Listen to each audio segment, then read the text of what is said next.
السلام علیکم ناظرین، میں آپ کا میزبان افضل شافی سرزمین کویت سے مشاہیر کویت پروگرام لے کر آپ کی خدمت میں حاضر ہوں۔ ناظرین، آج میں جس شخصیت سے آپ کی ملاقات کرانے جا رہا ہوں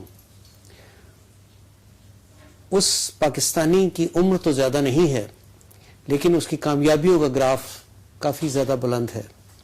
انہوں نے مختصر سی مدت میں جو کچھ یہاں اچیو کیا پروفیشنلی اور رفع عامہ کے سلسلے میں پاکستان کے لیے اور پاکستانیوں کے لیے، اس کی فہرست کافی طویل ہے۔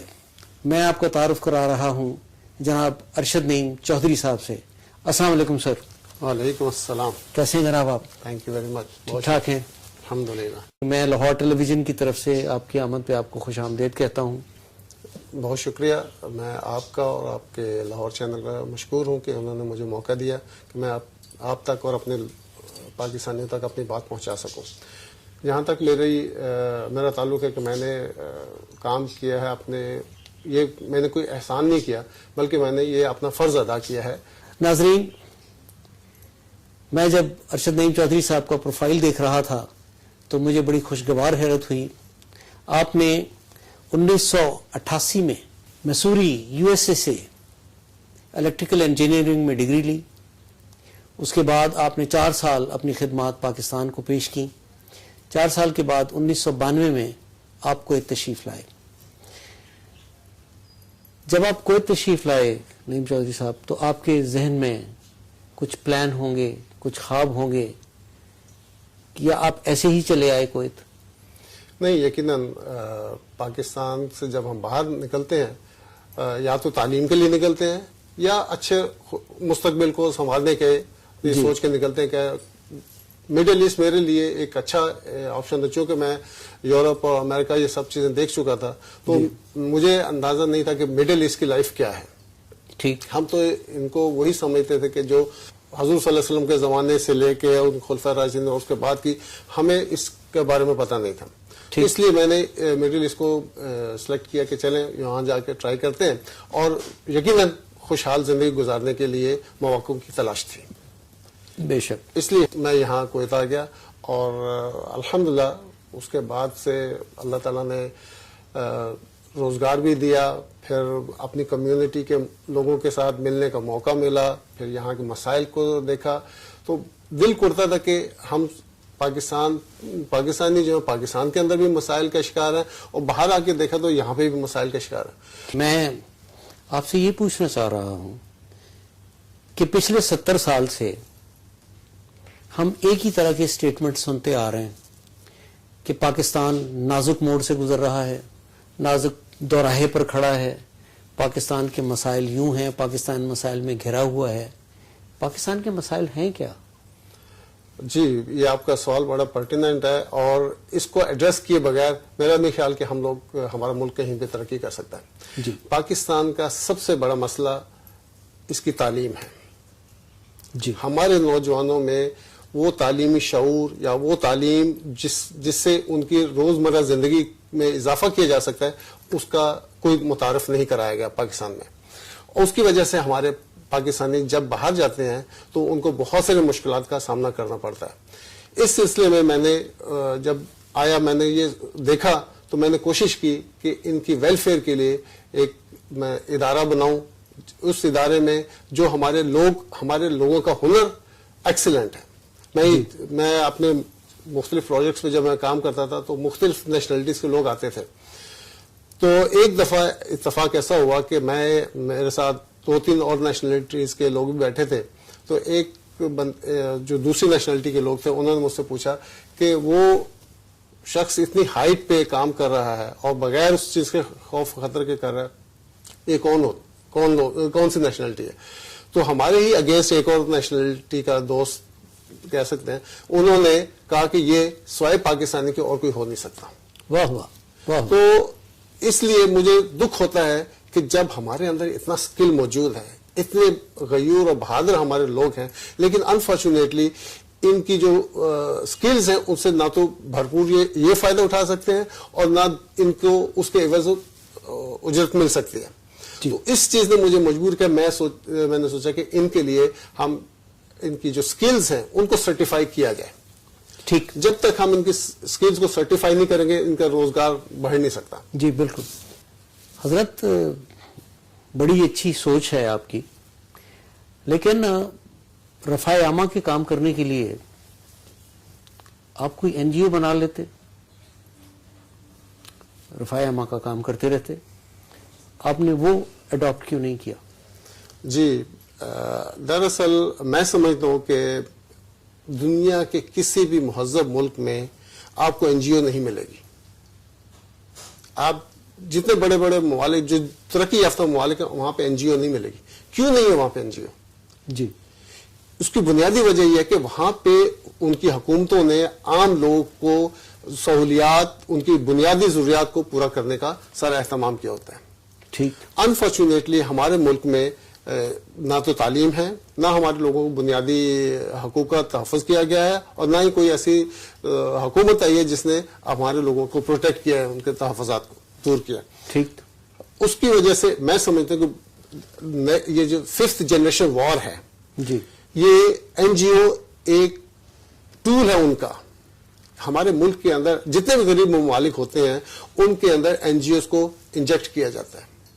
اس لیے نہیں انجیکٹ کیا جاتا کہ وہ ان لوگوں کی خیر خواہی چاہتے ہیں یا خیر ان کے وہ این جی اوز آ کے آپ لوگوں کو پیسے دے کے آپ کی انفارمیشن کلیکٹ کرتے ہیں، آپ کے ریسورسز کو پول کرتے ہیں. وہ دیکھتے ہیں کہ اس ملک کے اندر کیا کیا ریسورسز ہیں اور ان ریسورسز کی انفارمیشن لے کے وہ اپنے ملک میں پاس آن کرتے ہیں، اور اس کے مطابق وہاں کے حکومتیں اپنی اسٹریٹجیز طے کرتی ہیں، اور اس کے مطابق وہ ان لوگوں کو جو ان کی ضروریات ہوتی ہیں ان کو پورا کرنے کے لیے ان کے منہ میں لقمہ ڈالتے رہتے ہیں. لیکن یہ وہ کام ہے کہ ایک مریض کو ڈرپ لگا دیتے ہیں تاکہ وہ مرے نہ لیکن زندہ بھی نہ رہے. تو این جی او میرا خیال کہ ہمارا نیشنل فیبرک کا جو بیڑا گرک کیا ہے ان این جی اوز نے کیا ہے. مختلف این جی اوز آتی ہیں اپنے اپنے مفاد کے لیے، ان کو پیسے باہر سے ملتے ہیں، اور ظاہر ہے کہ جو پیسہ دیتا ہے وہ اپنا ایجنڈا بھی ساتھ دیتا ہے، اور وہ اتنے سوفسٹیکیٹڈ طریقے سے ان این جی اوز کو استعمال کرتے ہیں. بظاہر لگتا ہے کہ وہ عام جو جس جگہ پہ یہ کام کر رہے ہیں ان کی خیر خواہی، ان کی فلاح و بہبود کے لیے کام کرتے ہیں، لیکن اس میں کچھ پرسنٹ ایسے بھی ہوتے نظر آتا ہے کہ ہاں ان لوگوں نے این جی اوز نے کام کیا. لیکن دراصل ہمارے نیشنل فیبرک کو تار تار کرنے میں ان این جی اوز کا بہت بڑا ہاتھ ہے. اس کا آپ دیکھ لیں ایک این جی اوز کے ذریعے ہی ہمارے ملک کے اندر کس طرح کے حادثات رونما کروائے جاتے ہیں. تو ہمیں اس چیز کو دیکھتے ہوئے میں نے سوچا کہ یہ این جی اوز اگر بنانا ہی مسئلے کا حل ہوتا تو اس سے آسان کوئی بات نہیں تھی. بالکل. اس لیے میں نے این جی اوز کا راستہ اختیار نہیں کیا. ٹھیک. آپ نے ملک کی خدمت کرنے کے لیے، رفع عامہ کے لیے، جہاں آپ ہمیشہ پیش رہے ہیں اس بات کے لیے، سیلاب ہو، زلزلہ ہو، بیماری ہو، کوئی اور ایمرجنسی ہو، کوئی کلیمٹی ہو، آپ ہمیشہ سب سے زیادہ آگے بڑھ کر فور فرنٹ پر آ کر آپ یہ ساری مدد کرتے رہے ہیں. پھر ہم یہ بھی دیکھتے ہیں کہ آپ نے ایک سیاسی جماعت کے ساتھ نہ صرف اپنی وابستگی ظاہر کی بلکہ اس کا وجود تک یہاں کویت میں نہیں تھا، اس کو بالکل ایلیمنٹری لیول سے اٹھا کر آپ اسے کہاں سے کہاں تک لے آئے. یہ راستہ آپ نے کس وجہ سے چنا؟ بالکل چونکہ میں این جی اوز کو ان کی پرفارمنس کے لحاظ سے دیکھ چکا تھا، اور میں سمجھتا ہوں کہ ویلفیئر کا اگر کوئی کام کر سکتا ہے تو ایک اسٹیٹ کر سکتی ہے. ٹھیک. اور اسٹیٹ کو رن کرنے کے لیے پولیٹیکل جماعتیں ہوتی ہیں. جب تک ان پولیٹیکل جماعتوں کو آرگنائز طریقے سے ہم لے کے نہیں چلیں گے، جب تک ہم کسی سیاسی نظام کا حصہ نہیں بنیں گے، سیاسی جماعت کو آرگنائز وے میں ہم نہیں لے کے چلیں گے، اور اس سیاسی جماعت میں جب تک پڑھا لکھا اور دیندار طبقہ نہیں آئے گا، آپ اپنے ملک کے لیے فلاحی کام نہیں کر سکتے. تو چونکہ کوئی بھی سیاسی جماعت جو ہوتی ہے وہ ان کا سلوگن ہی ہوتا ہے کہ ہم نے عوامی فلاح و بہبود کے لیے کام کرنا ہے. جی.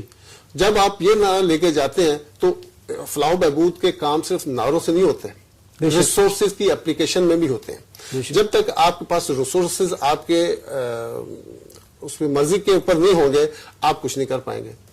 اس لیے میں نے یہ سوچا کہ جب تک ہم سیاسی طور پہ اپنے آپ کو منظم نہیں کریں گے اور اپنے ملک کے اندر سیاسی جماعت کو ان اصولوں کی بنیاد پہ جو ہمارے نبی صلی اللہ علیہ وسلم نے قائم کر کے دکھا دی تھی، ریاست مدینہ ہمارے لیے سوشل ویلفیئر سوسائٹی کا بہترین نمونہ ہے. بے شک بے شک. اگر ویلفیئر کا ہی کام کرنا ہوتا تو عبدالستار ایدھی جیسے لوگ نے بہت کام کیے، عمران خان نے ویلفیئر کے طور پہ بہت کام کیے، لیکن ویلفیئر کے کرنے والے لوگ، اب عبدالستار ایدھی صاحب کو دیکھ لیں، ان کے کہنے پہ کیا ایک تھانے دار کی پوسٹنگ ہو سکتی ہے؟ نہیں ہو سکتی. نہیں ہو سکتی. وہ عبدالستار دنیا کا بہترین ریفارمر بھی ہے، لیکن اپنے ملک کے اندر ایک جگہ سے کرپشن کو ختم نہیں کر سکا. بے شک. تو اس لیے رفائی کام کرنا دراصل اسٹیٹ کی بنیادی رسپانسبلٹی ہوتی ہے، اور جب تک ہم اسٹیٹ کو یہ رائٹ نہیں دیں گے to look after the interest of the people of the state, ہم لوگ آگے ترقی نہیں کر سکتے. میری کوشش یہ تھی کہ ہم ایک ایسی منظم جماعت کو لے کے چلیں. اب اس میں ایک اور بات یہ تھی کہ میں نے صرف پی ٹی آئی کو ہی کیوں منتخب کیا؟ جی جی بے شک. میرے پاس اور بھی دوسری جماعتیں تھیں، میں ان کے اندر بھی جا کے اپنا کام کر سکتا ہے، لیکن چونکہ 70 سالہ جو تاریخ ہمیں بتاتی ہے، ان سیاسی جماعتوں میں وہ شعور یا وہ چیز نہیں تھی جو اسٹیٹ کو ریکوائر تھی، کیونکہ ان لوگوں کو بھی سپورٹ کیا گیا انٹرنیشنل اسٹیبلشمنٹ کی طرف سے، تاکہ یہ ان کے ایجنڈے پہ کام کر سکتے ہیں اور کرتے رہے ہیں. لیکن میں نے جو دیکھا، پی ٹی آئی ایک ایسی جماعت ہے، کیونکہ کہتے ہیں کہ جب کسی پرانی جگہ پہ نئی بلڈنگ کھڑی کرنی ہے تو اس کی بنیادوں کو کھودنا پڑتا ہے، تب جا کے آپ نئی عمارت کی تعمیر کر سکتے ہیں. تو میں نے یہ سوچا کہ پی ٹی آئی ایک ابھی نئی جماعت ہے، اس نئی سیاسی جماعت سے زیادہ میں جو اس کا ویژن ہے اس سے متاثر ہوا. یہ ویژن عمران خان نے دیا ہے، انصاف، انسانیت اور خودداری. جب تک ہم اس ویژن کو نہیں سمجھیں گے ہم اس کو اپلائی نہیں کر سکتے، اور جب تک ہم اس کو اپلائی نہیں کریں گے ہم ایک ویلفیئر اسٹیٹ بن نہیں سکتے.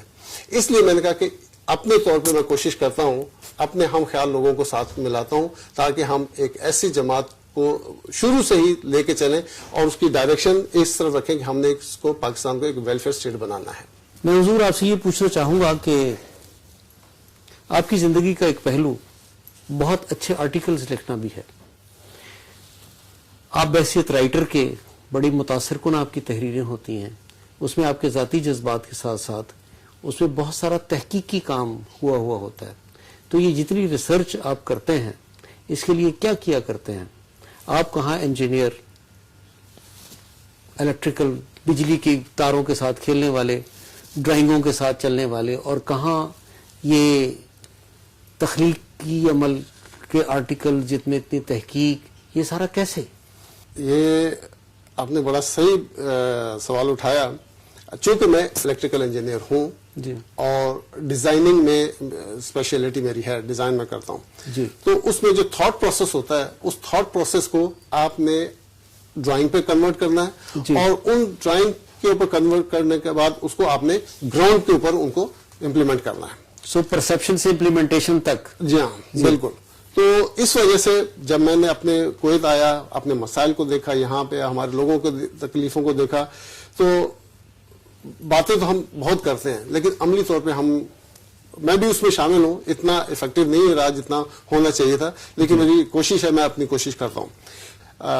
وہ قومیں کبھی ترقی نہیں کر سکتی جن کے ہاں تحقیق عمل رک جائے. انفارچونیٹلی مسلمانوں کی جو تاریخ ہے، جب تک وہ تحقیق کے اوپر کام کرتے رہے تو وہ دنیا میں حکمرانی کرتے رہے، اور آج یہ چیز جو ہے وہ یورپ نے اختیار کر لی ہے.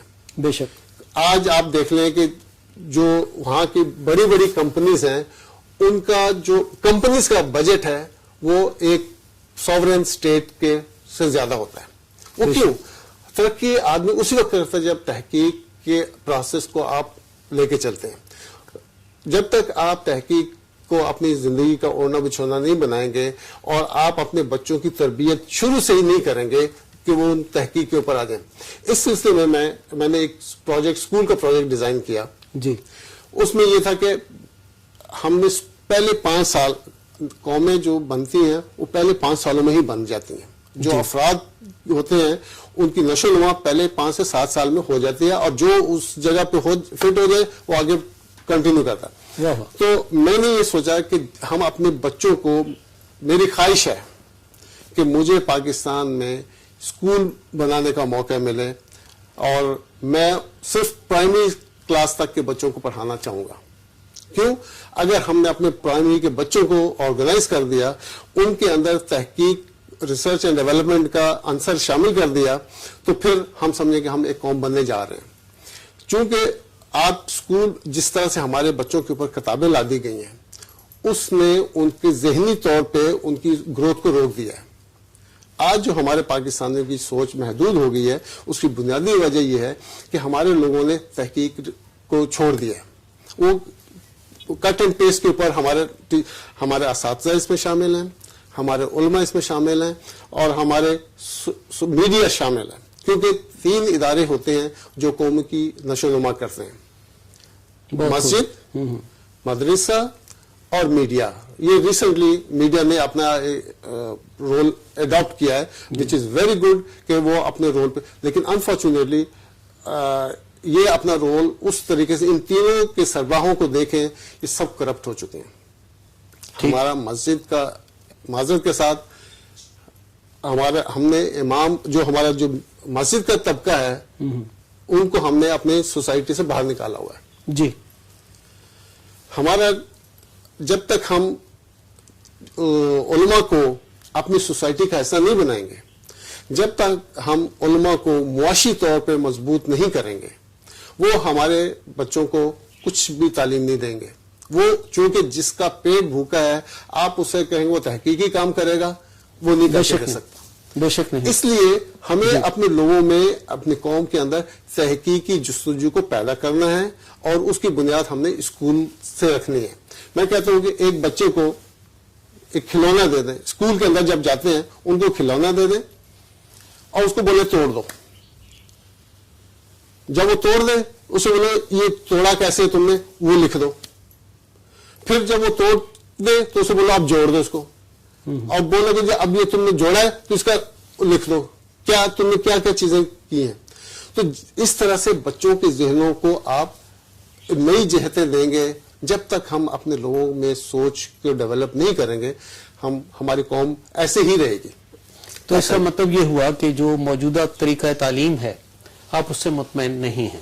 100% میں نہیں، بلکہ علامہ اقبال نے یہ کہا ہے کہ ہمارے اساتذہ ہمارے بچوں کو غلط تعلیم دے رہے ہیں۔ آپ اپنے معاشرے، قومی مزاج اور سیاسی ڈھانچے کو اپنے سامنے رکھتے ہوئے کس طرح کی حکومت آپ ایکسپیکٹ کرتے ہیں؟ وہ کون سا طریقہ حکومت ہوگا جس سے پاکستان خوشحالی کی طرف اور ترقی کی راہوں کی طرف گامزن ہو جائے؟ سوال کا جواب میں دینے سے پہلے ایک چھوٹا سا سوال میں آپ سے کرنا چاہتا ہوں۔ جی، آپ کا گھر ہے، اس گھر میں آپ کی مرضی کے کوئی انفلٹریشن کر سکتا ہے؟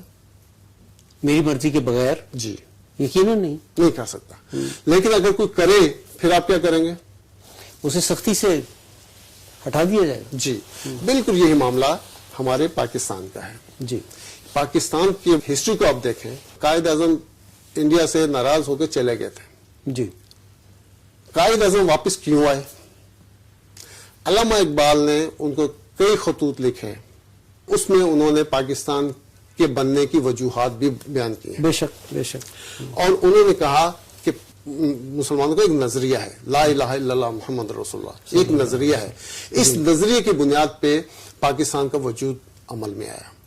جی، اور قائد اعظم کو حضور صلی اللہ علیہ وسلم کی بشارت ہوئی، اور ان کے میں نے جو ریسرچ ورک کیا ان کے اوپر، ان کی کتابیں پڑھی تو پتہ چلا ہے علامہ شبیر احمد عثمانی صاحب کو قائد اعظم نے فرمایا کہ جو ان کے بہت ہی قریب تھے، ان کو ٹائم لینے کی ضرورت نہیں ہوتی تھی، تو انہوں نے شبیر علامہ صاحب سے کہا کہ میں آج آپ سے ایک بات شیئر کرنے جا رہا ہوں، یہ میری وفات تک کسی کو پتہ بھی نہ چلنا چاہیے۔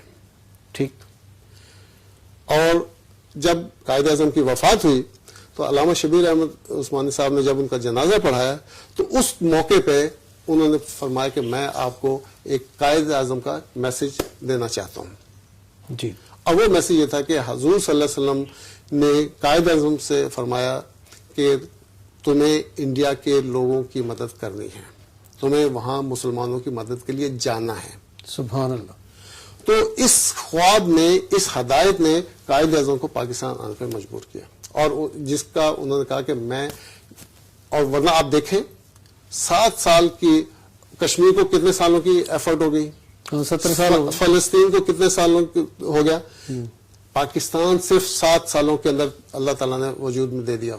بے شک. کیونکہ اس کے وجود دینے کی وجہ پیچھے بہت اہم تھی. جی. جب تک آپ کا نظریہ, آپ کے نظریے کی امپلیمنٹیشن کے لیے آپ کو ایک سوورن اسٹیٹ چاہیے ہوتی ہے. جی. جب تک آپ کے پاس سوورن اسٹیٹ نہ ہو آپ اپنے نظریے کو امپلیمنٹ نہیں کر سکتے.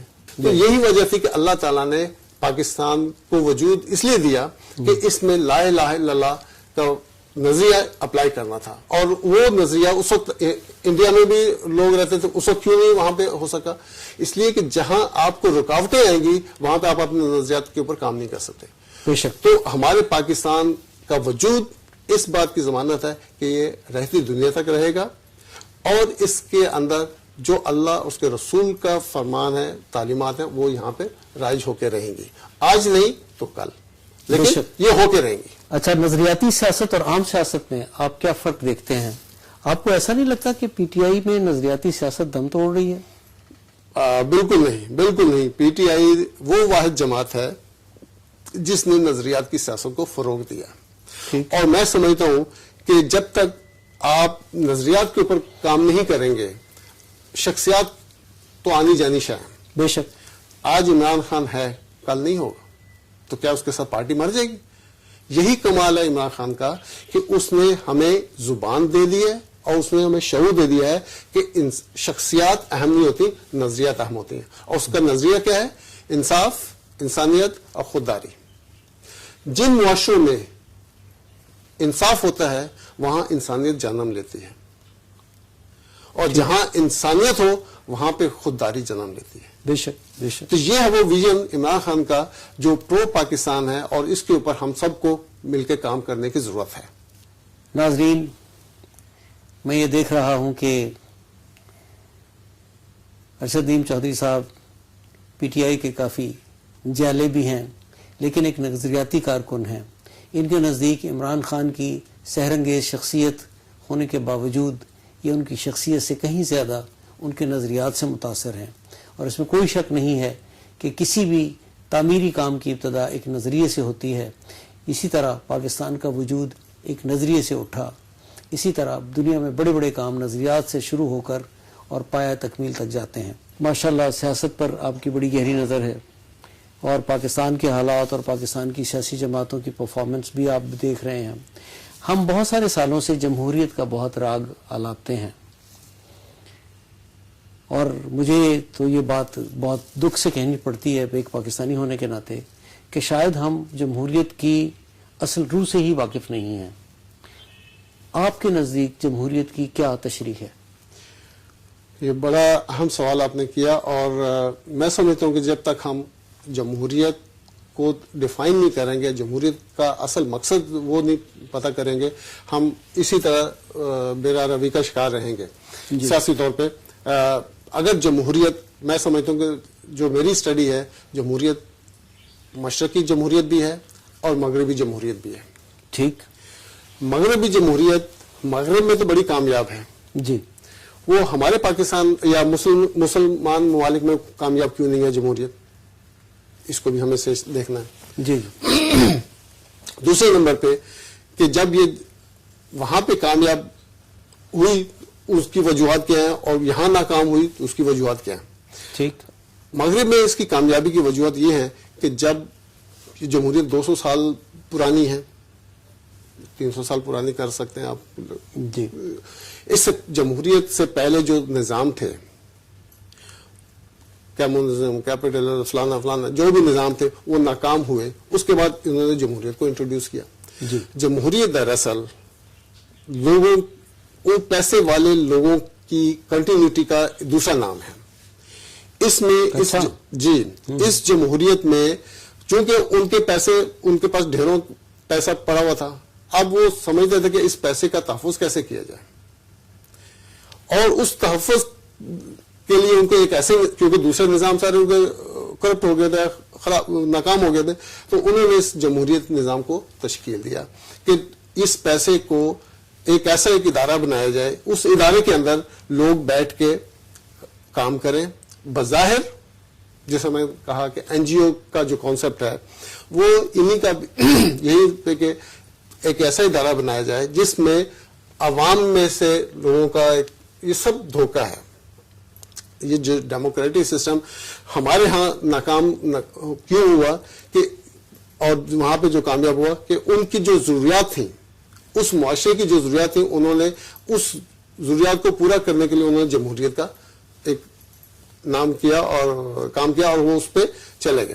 وہاں پہ وہ کامیاب ہو گئے کیونکہ وہ نظام ان کی ضروریات، ان کی خواہشات، ان کی جو سوشل فیبرک ہے اس کے لیے سوٹ کرتا تھا. تو انہوں نے وہ جمہوریت وہاں پہ بنا لی. انفارچونیٹلی مسلمانوں نے چونکہ اپنی ایجوکیشن سسٹم سے ڈسکنیکٹ ہو گئے تھے، ان کی جو ایک متواتر تسلسل تھا پڑھائی لکھائی کا، اس سے منقطع ہو گئے، اور جو مسلمانوں کی تحقیقی کتب تھی وہ ساری کی ساری یورپ اور انہوں نے لے لی، اور اس کے اوپر ریسرچ ورک کر کے انہوں نے اپنے ماحول اور اپنے حالات کے مطابق اس چیز کو ڈیوائز کر لیا. فائن، یہ ان کا رائٹ تھا، انہوں نے کر لیا. لیکن انفارچونیٹلی کوا چلا ہنس کی چال اپنی بھی بھول گیا.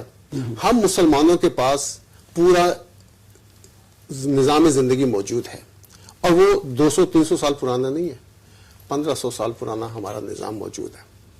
اور یہ صرف تھیوریٹیکل نہیں ہے، یہ پریکٹیکلی ہے. اور خلفائے راشدین کا دور ہمیں بتاتا ہے کہ جمہوریت کس کو کہتے ہیں اور کس لیے جمہوریت قائم کی جاتی ہے.